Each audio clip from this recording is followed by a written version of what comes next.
El producto que está saliendo ahorita es verdaderamente un berenjenal que va a ser muy difícil de entender y más difícil de aplicar.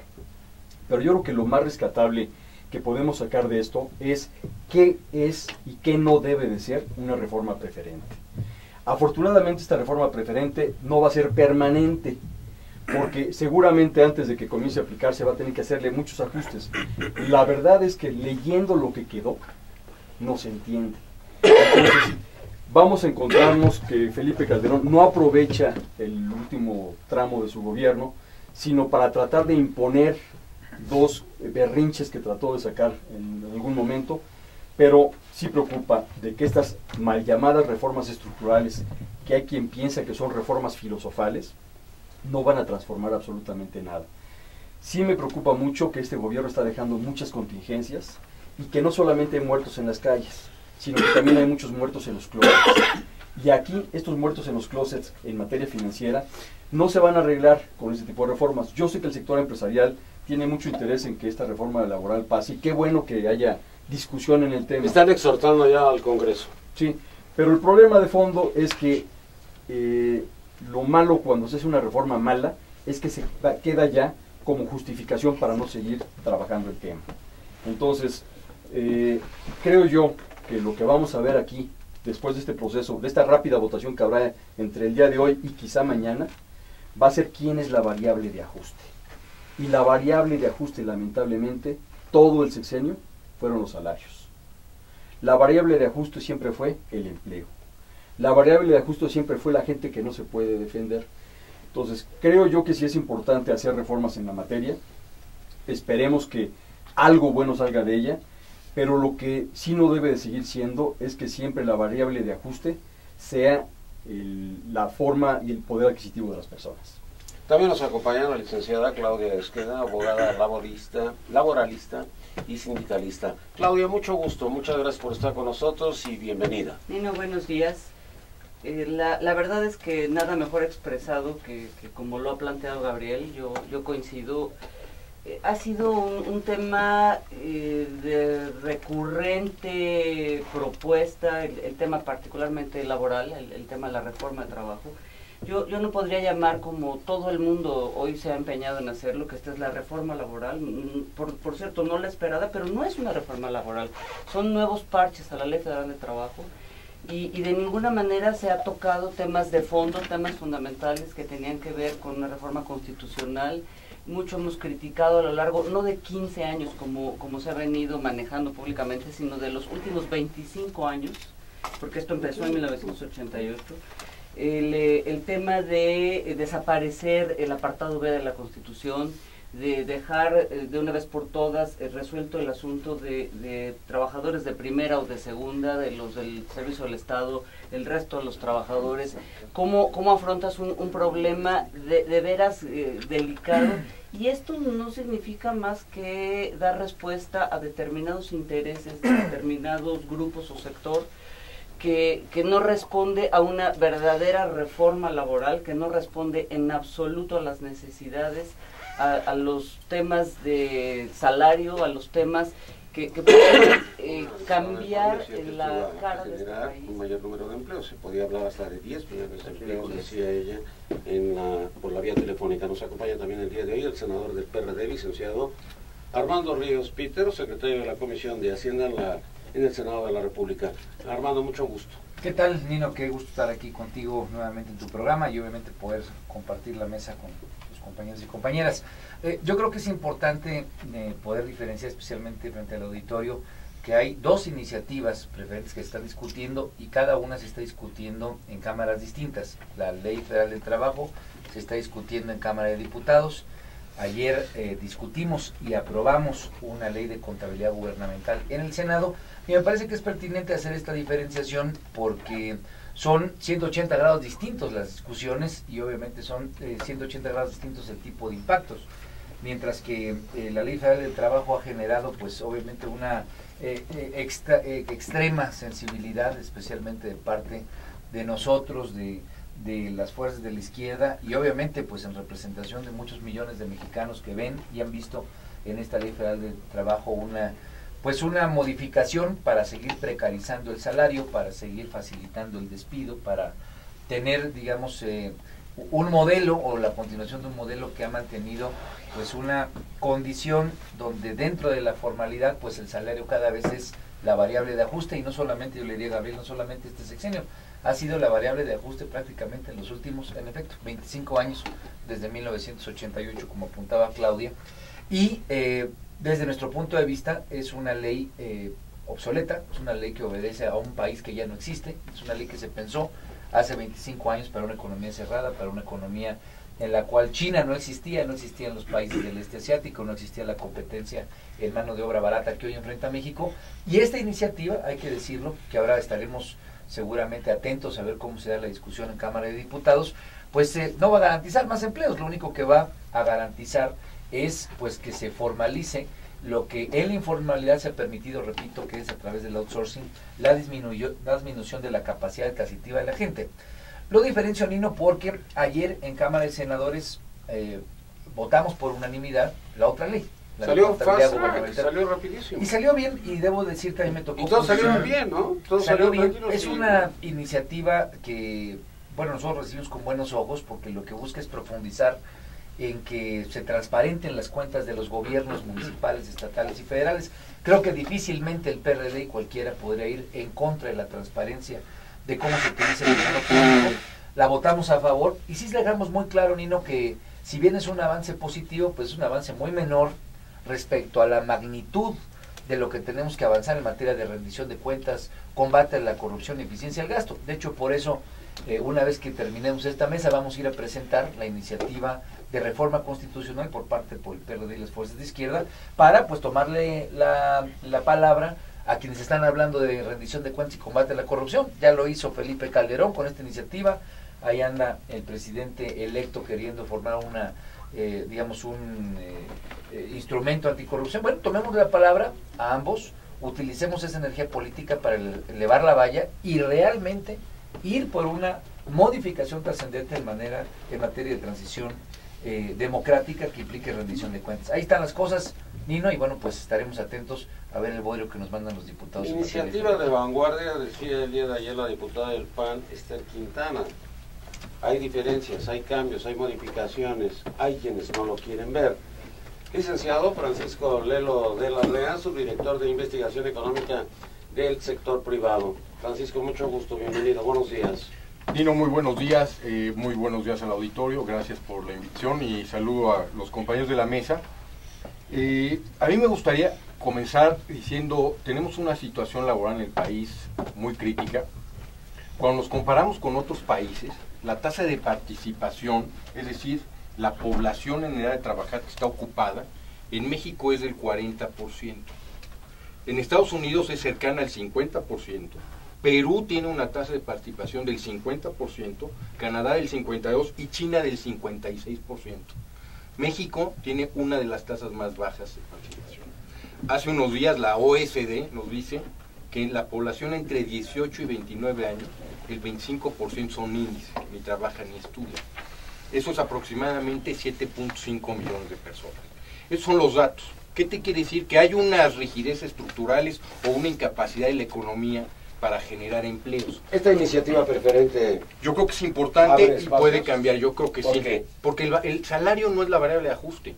La variable de ajuste fue el salario real por las crisis económicas. Del 80 al 2000 perdió 76% del poder adquisitivo. ¿Por qué? Por las crisis económicas, ¿no es cierto? Por las crisis económicas y la inflación. Si no hay estabilidad, pues el salario pierde. Ahora, ¿por qué es importante el cambio de la reforma laboral? Y creo que sí puede tener impacto en la creación de empleo. Quizá no sea la reforma laboral ideal, quizá, pero están los diputados para que discutan y generen. ¿Pero por qué sí? Porque hoy como está la ley genera unos pasivos laborales que a lo largo, el simple hecho de contratar, automáticamente te hace acreedor a 3 meses de liquidación, aunque el empleado haya trabajado un día. Esto, para las pymes, para las microempresas, si contratan formalmente, al cabo de 2 o 3 años, si un empleado demanda, y la incertidumbre que genera y el pasivo laboral que genera, es mucho mayor al capital invertido en una pyme. Por eso, al limitar los pasivos laborales que puede adquirir una pyme, hacen que la inversión en la pyme sea rentable. Si no, ¿qué hace la pyme? Pues quiebro en 1 año o en 2 años, porque si no el pasivo laboral de alguien que me demanda, tengo que vender todo para pagar un pasivo laboral. Entonces, esta ley al limitar esos pasivos tiene la capacidad de generar empleo, sin duda. También el día de hoy nos acompaña el doctor Gonzalo Núñez del Colegio Nacional de Economistas. Gonzalo, mucho gusto, bienvenido, buenos días. Buenos días, Nino, buenos días a los compañeros de la mesa y bienvenidos todos nuestros radioescuchas. Yo creo que, como se ha reiterado en ya múltiples ocasiones, esto de las reformas estructurales pues es definitivamente un mito, en donde en automático reformamos la ley laboral y en automático se generan empleos o crece la economía, donde hacemos una venta, que ojo, ese es el real objetivo de este gobierno que sale y desafortunadamente del que entra, de una reforma energética para privatizar a Pemex, el petróleo, y esta otra reforma hacendaria, que son las 3 que se han cacareado mucho, pues no van a generar ningún beneficio para ¿No van a generar riqueza? Ni beneficio para la población. Sí, hemos generado mucha riqueza. En 1994, cuando se firmó y entró en operación el Tratado de Libre Comercio, nos dijeron que éramos ya primer mundo, y efectivamente hubo un grupo de población que se volvió del primer mundo y 50 millones que siguen en el tercero o cuarto mundo. Es decir, las reformas estructurales, la apertura, la privatización, este modelo que hemos adoptado los últimos 30 años, evidentemente no tiene resultados para las masas, tiene resultados para los patronos inclusive de los sindicatos que hoy se defienden aguerridamente, para no transformar este estado de cosas. No hay una reforma de fondo. ¿Esta iniciativa a quién favorece? ¿A los empresarios o a los trabajadores? Yo diría que a diría por ahí, los de arriba, y los de arriba son las grandes, primero que nada las grandes. Del Gradillo, diputada federal por el estado de Jalisco. Claudia, mucho gusto, bienvenida. Buenos días, Nino, muy contenta de estar contigo. Y bueno, yo quisiera iniciar con algo. El asunto de la reforma, hay una desinformación total en el país. ¿En qué va a transitar? ¿En qué transita esta reforma?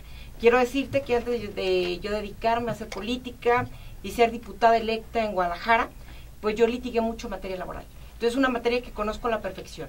Y quiero decirte que estamos discutiendo la iniciativa preferente Calderón, pero que por supuesto la postura del PRI ha hecho muchas adecuaciones.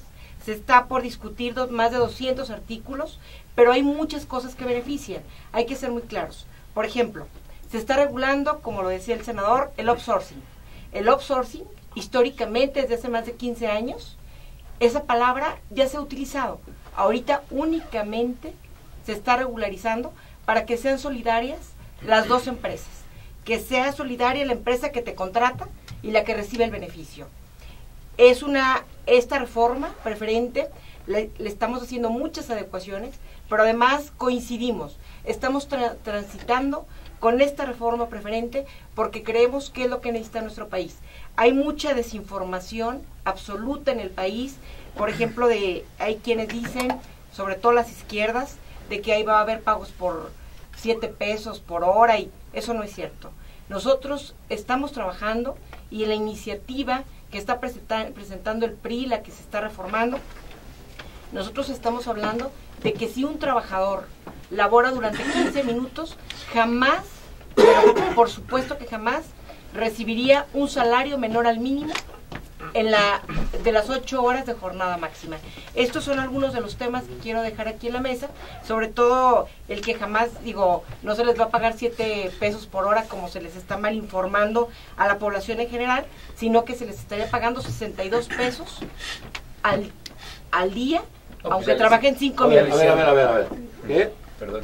Ya le hicieron entonces, con 62 pesos, con eso la va a poder hacer el trabajador mexicano, pues entonces está todo dar la reforma. Perdón por la interrupción, pero me parece que tampoco se vale decir que uno está desinformando cuando lo que se está haciendo es plantear una información incompleta. Estoy informando lo que está ahorita en la reforma, lo que se está planteando en la reforma preferente. No estoy hablando de los salarios mínimos, ese es otro tema. ¿Ya? Dejamos a diputado de las izquierdas, diputado del PRD, diputado federal por el Distrito Federal, Fernando Zárate. Fernando, mucho gusto, bienvenido. Muy buenos días, Nino, muy buenos días a todos los que comparten esta mesa. Me parece que es una mesa con varios especialistas que podemos tratar bien el tema y que precisamente podemos informar a la población de lo que está ocurriendo. Yo comparto la opinión de la diputada del PRI de Jalisco, sin embargo comparto por supuesto en la manera que se hace. ¿Por qué? Nosotros fijemos el contexto y escuchamos a todos los especialistas. Se venden reformas estructurales. Dentro de las reformas estructurales se encuentra la reforma laboral. Existe la reforma energética, la reforma fiscal, toda una serie de reformas que pretenden salvar al país. Por cierto, esas reformas mal llamadas estructurales, dos de ellas se están discutiendo hoy en las cámaras. Una, que es la laboral, se está discutiendo en la Cámara de Diputados. ¿Y qué es lo que se vende, Nino? Uno, ¿o qué es lo que se toca y qué es lo que vamos a discutir en la Cámara de Diputados? Son tres temas fundamentales. La relación obrero-patronal, es decir, todas las garantías, derechos y obligaciones que existen entre una relación que por naturaleza y por principio es dispar entre un trabajador y un patrón. Los factores de la producción en gran medida o casi todos están concentrados en el patrón. Es una relación dispar que ahorita se está profundizando como la están dejando o como la pretenden aprobar con un concepto básico, que es la flexibilización del trabajo. ¿Qué significa la flexibilización del trabajo? ¿O qué pretende llevar a cabo las reformas de la ley? Bueno, básicamente tres temas. Nosotros conocemos 2 o 3 tipos de contrato en la ley laboral. Dentro de ellos, pues se pretende modificar para que existen contrato a prueba, contratos temporales, contratos de incentivo, contratos para que jóvenes o supuestamente jóvenes puedan lograr experiencia. ¿O sin contrato? O sin contrato. Sin embargo, todos ellos afectan directamente a uno de los principios fundamentales de la Constitución, la estabilidad laboral. Número 2, se vende que esta reforma laboral va a traer transparencia y democracia sindical. Eso sí, algo que realmente necesita el país. Y número 3, distintas actualizaciones de una ley que de 1930, 1931, que se actualiza en 1970 y que llevamos más de 40 años sin actualizar. ¿Qué obtenemos del dictamen que ayer en lo general aprobó con una mayoría de 20 contra 8 y una abstención? Por cierto, los 20 diputados del PRI y diputados del PAN, 8 que estamos en contra, diputados del PRD fundamentalmente. ¿Qué es lo que se aprueba? Una reforma que sí flexibiliza la relación obrero-patronal, es decir, deja más dispar lo que ya era dispar. Número 2, que rasuran totalmente la transparencia y democracia sindical, beneficiando a los charros sindicales, que todos los conocemos y que están en los partidos, que ya sabemos, y que no tocan temas fundamentales como las juntas de conciliación y arbitraje, que no tocan temas fundamentales como la equidad y la elevación o creación del empleo, porque es absolutamente falso que esa flexibilización y la carga de la prueba le corresponde. Vimos cómo en este gobierno se habló de una meta que era la lógica económicamente, 1 millón de empleos al año, y el déficit de empleos que deja este gobierno es cercano a 2 millones de empleos. Vamos a dejárselos en 2 millones.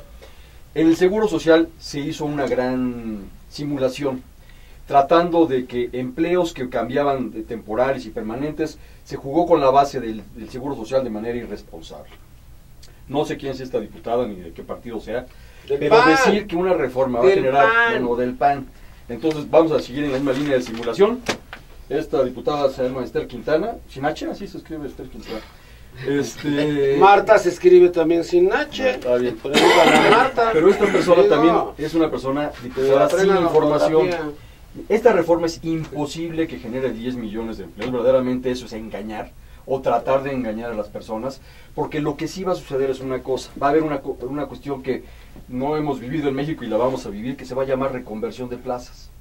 Mucha gente va... ¿Qué es eso? ¿Qué es eso? Esto lo que va a suceder es que, a lo mejor para que la diputada tenga razón, van a tener que despedir a 10 millones de personas y pasarlas al nuevo régimen. Cuando se ¿me despides y me contratas? Sí, esto se llama reconversión de plazas, para pasar, para hacer un reseteo en la parte de fondos de pensiones y demás. Ahora sí te entendí, ahora sí te entendí. Y entonces lo que van a hacer es dejar el esquema viejo y pasar al esquema nuevo. porque algo que decía Gonzalo y tiene toda la razón, la justicia es tratar igual a los iguales y desigual a los desiguales. Esta ley, el principal defecto que tiene es que trata igual a todo el mundo. No podemos darle, con el pretexto, y digo, tiene toda la razón, el apuntamiento que se hace por Laura Larrea, en el sentido de decir, las pymes requieren ciertas mecánicas y fórmulas y principios distintos, pero por esa necesidad no puede justificarse que ese régimen se aplique a la Coca-Cola o a Televisa. Y lo que está haciendo esta ley es generando un régimen sumamente desigual para empresas que ya están sólidas, que ya están fuertes y que tienen una planta laboral enorme. Entonces, tratar igual a los desiguales es el primer defecto de esta reforma. Ahora, se habla de transparencia sindical. Cuando hablaba Lozano de transparencia sindical, de hecho así se llamó la planilla que utilizó su testaferro, su títere que usó en el caso del ESME, que hoy en día se encuentra en la cárcel. Lo que vimos es otra nueva simulación. ¿A Martín Esparza a la cárcel? No, a es Alejandro Muñoz, al títere de Javier Lozano. Porque Javier Lozano sabe de mucha música y de chistes y de tocar el piano. Y es bueno para el Twitter. Y para el Twitter a lo mejor no sé, pero sí, lo que yo sí te puedo decir es que el laboral no sabe absolutamente nada. Siempre lo dijo, ¿eh? Sí, lo dijo y lo practicó. Practicó la ignorancia laboral durante 6 años, ahora va a practicar la ignorancia parlamentaria en el Senado de la República. Dejaron entrar a comunicaciones y transporte. Tampoco sabe de eso. Pero mira, aquí qué bueno que tenemos una litigante laboral, porque lo que sí hace falta en este país, la gran reforma laboral va a ser la reforma de las juntas. Aquí sí es donde vamos a esos defectos y esas deficiencias que se acusan del sistema laboral, porque la ley laboral no es tan mala. Lo que tenemos son juntas federales de conciliación y arbitraje muy malas, que no solamente tienen una mala dependencia con el Ejecutivo Federal, sino que además han generado todos estos vicios que le imputan a la ley. Entonces, realmente yo creo que el problema de fondo va a ser este tema de discutir de fondo las juntas federales de conciliación y arbitraje. Ahora, se habla ahorita, ¿no?, de que dice, bueno, es que el culpable tecnocrático de la pobreza ha sido la inflación, que maltrata más a los más pobres. Pues el problema es que la inflación, según el Banco de México, está controlada y los pobres van en aumento. Y la inflación es el único país donde sube los energéticos y la inflación baja. O sea, realmente lo que tenemos que abandonar es este esquema de simulación que no nos está llevando absolutamente a nada. Entonces, cuando se habla de una reforma de esa materia, lo que sí tenemos que hacer es comenzar ya a quitar caretas, falsedades y simulaciones y comenzar a hablar con la verdad. Decirle a la gente que va a haber 10 millones de empleos es casi como avisarle que va a haber 10 millones de despidos para pasar los años. Y eso me recuerda un programa muy popular que se convirtió en el Dr. House, que decía que todos mienten. Y yo tomo esa frase como cierta y parto de ahí. Miente la izquierda, miente quien presenta la iniciativa. Bueno, y mira que soy priista, pero pues miente también los diputados del PRI.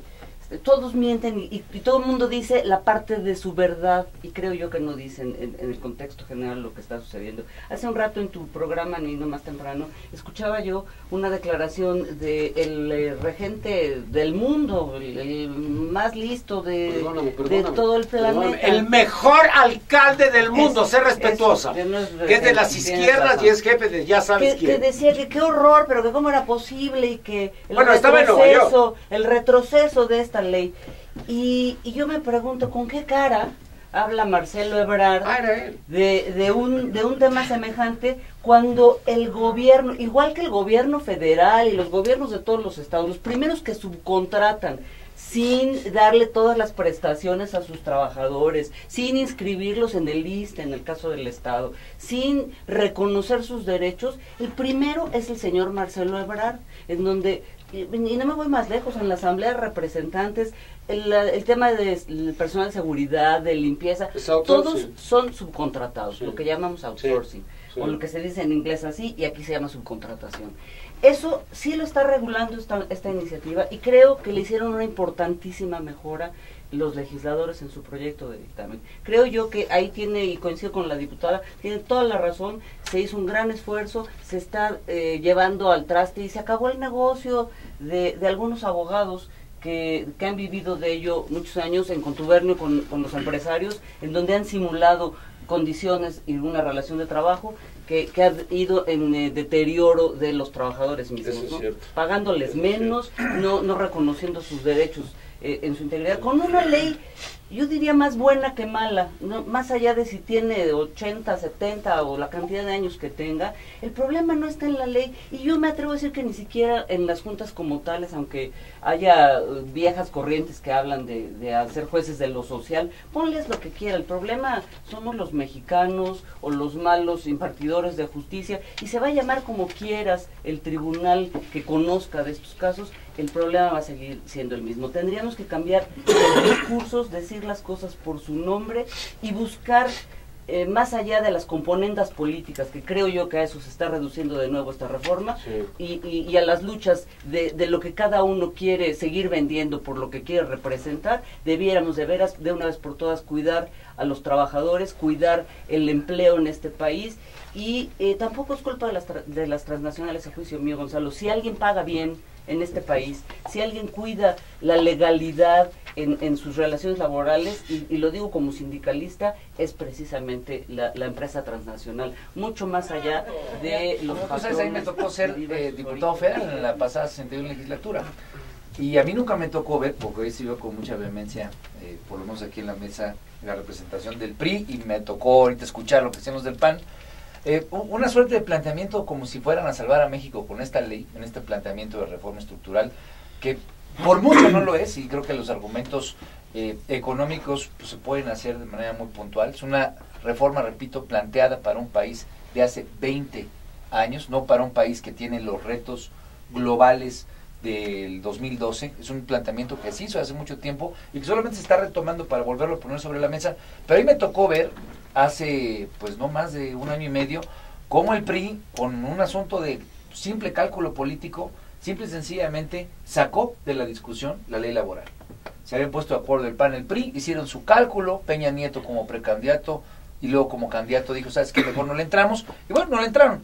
Y me parece que en ese sentido pues hay que poner también las cosas por su nombre, porque hoy lo que ocurre es que la discusión pues no está en la dimensión de verdaderamente querer generar más empleos, de verdaderamente querer ayudarle más a los trabajadores o generar más desarrollo. Otra vez es un tema de cálculo político. Cálculo político por parte de Felipe Calderón para querer poner sobre las cuerdas a Enrique Peña Nieto. Cálculo político de los sindicatos que le quitaron, y hay que subrayarlo porque aquí veo que hay sindicalistas y gente que le sabe mucho al tema, pero bueno, todo el apartado de democracia sindical simple y sencillamente se borró, se quitó. ¿Para qué?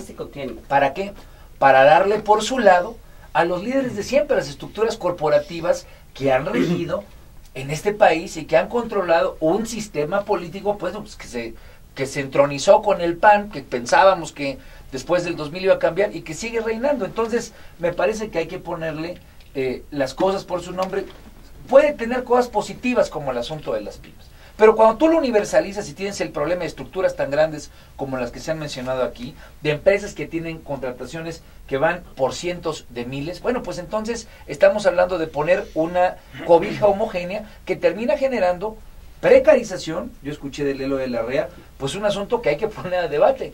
Si lo positivo de la ley es facilitar el despido, y ese es, digamos, el gran acierto, facilitar que sea mucho más flexible, bueno, pues entonces hay que poner las cosas por su nombre y hay que ver que en esto lo que impera sobre todo es el cálculo político en lugar de un mayor reto para transformar la vida económica del país. Francisco.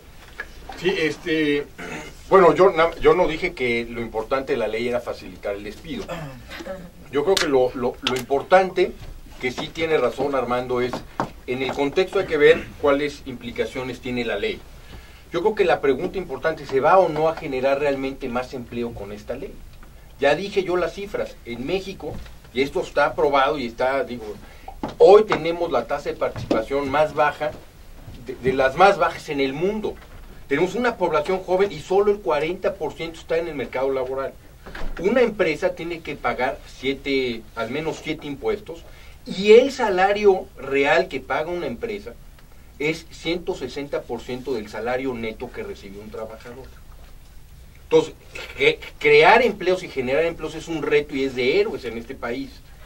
Porque si yo al trabajador le doy 100 pesos, yo tengo que pagar 160 pesos en Infonavit, en IMSS, en SAR, en fin, toda una serie de... Suponiendo que lo paguen todos. Suponiendo que lo paguen, ¿no? Entonces, estas restricciones, lo que tenemos que ver es si la nueva ley va o no a generar realmente empleo. Y esa es la pregunta clave. Yo creo que en el caso de las pymes se requiere un sistema mucho más sencillo para que las pymes puedan generar empleo y no estén en riesgo. Ahora, yo creo también que una reforma que hubiera puesto todas estas seguridades sociales en un esquema fiscal, le quitas la carga a la empresa, flexibilizas. ¿Por qué es importante flexibilizar? La flexibilización, digo, obviamente beneficia a las empresas, pero también beneficia al trabajador. Hoy los trabajadores en una economía cambiante necesitan moverse, sobre todo en un país con este crecimiento económico tan bajo. El futuro de México está en que los trabajadores se puedan mover a actividades de mayor valor agregado. Pero si la ley hoy premia la edad, digamos, la antigüedad en el trabajo, pues el trabajador no tiene incentivos a moverse a actividades de mayor valor agregado. El modelo mismo de desarrollo en el Colegio Nacional de Economistas llevamos ya varios años en esta discusión. Nadie le hablamos al desierto, nadie nos escucha, todo el mundo está por modificar, por parchar el modelo, cuando este modelo está siendo desechado en Europa. Asia nunca lo ha seguido, los BRICS se han reído de él, y los únicos que seguimos haciendo la tarea en la escuelita, al pie de la letra, somos, creo que México y nada más. Rusia lo estaba haciendo y ya lo abandonó. Hoy en los foros mundiales gritamos porque hay proteccionismo de las economías de un mercado abierto, cuando pues esto es una realidad. Ya hace muchos años Stiglitz se lo dijo entonces al presidente Fox: mire señor, la economía más proteccionista del planeta se llama los Estados Unidos. El cuento del mercado abierto y del libre mercado es un cuento de hadas, no se crean, los niños no vienen de París. Las economías, la tarea constitucional, el 28 lo contempla, de la rectoría del Estado en la economía, eso es lo que no hemos hecho. No estamos haciendo la tarea que la Constitución nos marca. Entonces, yo creo que esta ley debería de formar parte de un conjunto, un paquete de modificaciones constitucionales. Tendría que inscribirse en el marco de algo que quedó por ahí trunco, que es la reforma del Estado, la reforma del poder, porque eso es lo que estamos discutiendo realmente, los pesos y contrapesos de poder en este país, a través, en este caso, del salario y de las condiciones laborales, y del sistema de justicia laboral, que también verdaderamente es un desastre. Entonces, bueno, estamos dando un pasito cuando necesitamos dar un brinco. Ojo, tenemos condiciones de estabilidad macroeconómica que todo el mundo alaba, que bueno, son relativas, pero finalmente hay condiciones, a diferencia de lo que está pasando en los mismos Estados Unidos, y no se diga en Europa o en América Latina, de inestabilidad. No hay condiciones, hay condiciones de estabilidad económica que nos permitirían ahorita entrar a un debate de forma, de fondo, y transformar este proyecto de nación. Yo no veo el proyecto de nación, yo veo simplemente el que la economía mexicana está articulada a la economía norteamericana, y estamos sufriendo catarritos y gripas y pulmonías constantemente, y no tenemos la capacidad para convertirnos, que ese es el propósito y eso es lo que hemos planteado, en una verdadera potencia económica mundial. Tenemos todo para hacerlo, señores. Tenemos los recursos, tenemos el bono demográfico, tenemos estabilidad en las finanzas públicas. Pues ponernos de acuerdo nada más y dejar de ser tan pusilánimes, de estar cuidando nada más los intereses de cada uno. Muy bien. Diputada Claudia Delgadillo. Claro que sí. Bueno, nosotros consideramos, mi fracción considera que la reforma es importante, porque por supuesto habla de la no discriminación, del trabajo decente, trabajo para mujeres, subcontratación que se está regulando. Pero también es muy importante decirte algo. Históricamente el PRI ha sido aliado de los sindicatos. Entonces jamás se trastocaría los derechos de los trabajadores en el 123 constitucional. El derecho que tienen ya los trabajadores ganado jamás se les quitaría. Es mentira cuando hablan de que no, es que los trabajadores no van a ser beneficiados los patrones. No es cierto. No es cierto, y te lo digo porque tal vez en el ámbito empresarial mucha gente habla de inversión. Nosotros no estamos hablando de que van a venir 10,000, 1,000 o 500 empleos. únicamente se está regularizando. Únicamente estamos hablando de que históricamente trabajamos con el sindicato, pero que siempre como partido defendiendo los derechos a los que ya, todo lo que han ganado las prestaciones laborales. Entonces, con esto hemos seguido caminando. Tenemos, por ejemplo, algo en lo que tenemos apartado un artículo. Vamos a, por ejemplo, el PRI propone la licencia de paternidad. La licencia de paternidad en los siguientes términos. Si la madre al alumbramiento fallece, inmediatamente esa licencia se transfiere al padre para que pueda cuidar a sus hijos. Esto es algo novedoso y creo que pasa, lamentablemente pasa en todas partes del mundo, en México. Entonces, el padre tiene derecho de gozo de sueldo a la muerte de la madre. Estamos trabajando, por supuesto, con la ley preferente y con las reformas que a estas se le están adecuando en la ley laboral, sin trastocar los derechos ganados, te repito, Nino, de los trabajadores, porque es algo de ellos. Y por supuesto, al hablar del salario, yo nunca dije, senador, que 62 pesos era un salario digno. Por supuesto, se tienen que encontrar los mecanismos. Sí, perdón. No. Se tienen que encontrar los mecanismos para Ponga que los mexicanos, senador, por favor. para que los, Sobre todo para que la gente entendiera que no era bueno. no, claro que no es bueno. Pero este es otro punto. Estamos hablando ahorita únicamente de la crítica que hace mi partido, el Revolucionario Institucional, a la reforma preferente presentada por Felipe Calderón, pero en la cual transitamos y estamos trabajando de la mano con ellos. Muy bien. Fernando Zárate, PRD. Me parece que todas las opiniones son convenientes en el contexto, pero yo quisiera comentarle a Claudia Delgadillo y sobre todo también al licenciado Lelo de la Rea. Yo creo que todos los partidos estamos por la creación de mayor empleo. Yo creo que no hay persona en México que quiera que no exista más empleo y mayor productividad. El problema es saber qué entendemos por mayor empleo y qué entendemos por mayor productividad, porque se han utilizado como clichés. Se han utilizado tanto en las iniciativas del presidente, por cierto, muy curioso que a 3 meses de salir la haya presentado, y ya se expresó por parte del senador Ríos Peter esa parte, pero también yo quisiera saber, ¿cuál es la conclusión, Claudia? Que va a existir una reforma en donde se va a aprobar la flexibilización laboral. Nosotros supongamos que es beneficioso. Por supuesto, yo no lo considero así. Supongamos que se aprueben las reformas de las que tú estás hablando, para otorgarle derechos de paternidad. Supongamos que se aprueben algunas otras actualizaciones. Está bien. ¿Esa es la gran reforma laboral? ¿Esa es la reforma estructural que el país requiere y que necesita? ¿Ese es el gran éxito que nosotros, o que en un cálculo político el PRI está vendiendo? Yo no lo creo. Perdón. Entonces, nosotros estamos, por supuesto, en entrarle a los temas más importantes. Nosotros sabemos que el PRI ha avanzado con los sindicatos. Por cierto, los perritos de Romero de Shams o de la hija han de estar muy contentos. Por cierto, el Pemex Gate ha de estar muy contento en eso. Yo comparto contigo en todo. Entrémosle a la transparencia y a la democracia sindical. Entrémosle a varios temas que incluso al rato lo llevaremos a tribuna. Entrémosle en el progreso verdadero del país. Dejemos de estar simulando, como lo dice Gabriel, pero también, como lo dice Claudia Esqueda, y lo dice bien, también no todos estamos mintiendo. Yo creo que sí se están defendiendo derechos. No todos los diputados estamos para jugar. Yo creo que muchos estamos haciendo nuestro trabajo. Pero creo que algunos sí están protegiendo intereses que la población en general no quiere, como este tema de los sindicatos. Entonces, ubiquemos también este tipo de discusión para saber cómo vamos a salir adelante, que son 2 temas que ya quedaron fuera y rasurados de la reforma y que nosotros como PRD insistimos que se incluyan, que es el tema de la transparencia y la democracia sindical, que es el tema de las juntas de conciliación arbitraje y que es el tema de cómo le vamos a hacer para elevar tanto el salario, que es indispensable, y sobre todo que no se vaya a utilizar la flexibilización laboral para contratar más, pero a menor precio.